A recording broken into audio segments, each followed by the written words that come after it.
Candles and placards are pictured during a protest in support of Alfie Evans, in front of the British Embassy in Warsaw this week. Reuters Photo, London. The terminally ill British toddler Alfie Evans died on Saturday after doctors withdrew life support, following a long legal battle and a campaign by the parents that drew international attention, including support from Pope Francis. Alfie had a rare, degenerative disease and had been in a semi-vegetative state for more than a year. He was 23 months old. After a series of court cases, doctors at Alfie Children's Hospital in Liverpool removed his life support on Monday, against his parents' wishes. The child confounded expectations by continuing to breathe unaided for days, but died in the early hours of Saturday, his parents said. "My gladiator laid down his shield and gained his wings at 2:30. Absolutely heartbroken," the boy's father Tom Evans wrote on Facebook. "Our baby boy grew his wings tonight. Thank you everyone for all your support," his mother Kate James wrote. Medical experts in Britain had agreed that more treatment for Alfie would be futile, but his parents wanted to take him to Rome, where the Vatican's Bambino Gesù Hospital had offered to care for him. A British court on Wednesday rejected an appeal by the parents on Wednesday to take their son to Italy. Staff of Alfie Children's Hospital expressed their condolences. "All of us feel deeply for Alfie, Kate, Tom and his whole family, and our thoughts are with them," the hospital said in a statement.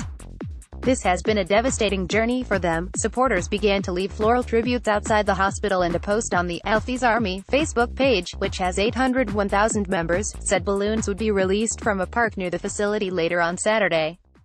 Alfie was born on May 9, 2016 and was first taken to hospital in December of that year after suffering seizures. His condition worsened and, a year later, in December 2017, the hospital recommended withdrawing life support. Parents disagreed and the two sides went to court. At a hearing in February, the hospital's lawyers argued that Evans had suffered catastrophic degradation of his brain tissue, and said Italian doctors who visited the child were agreed on the futility of trying to find a cure.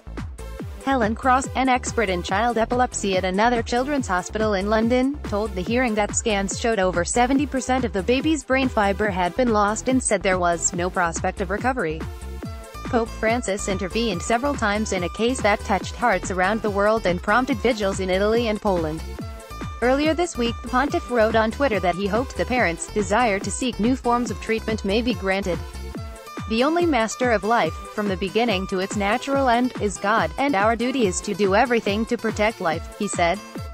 Thomas Evans had also met with the Pope in the Vatican last week and asked him to save our son.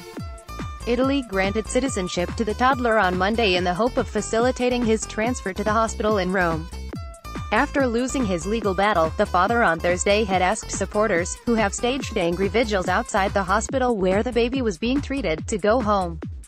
Medical staff have been subjected to severe online abuse, and police officers had to be deployed outside the clinic on Monday after some protesters tried to gain entry.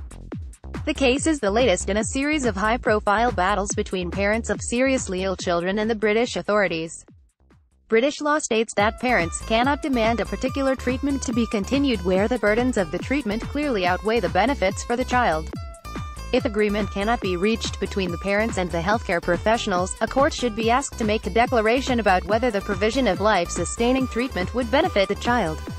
The most recent example was that of Charlie Gard, who was born in August 2016 with a rare form of mitochondrial disease. He died last year, 1 week short of his first birthday, after doctors withdrew life support treatment.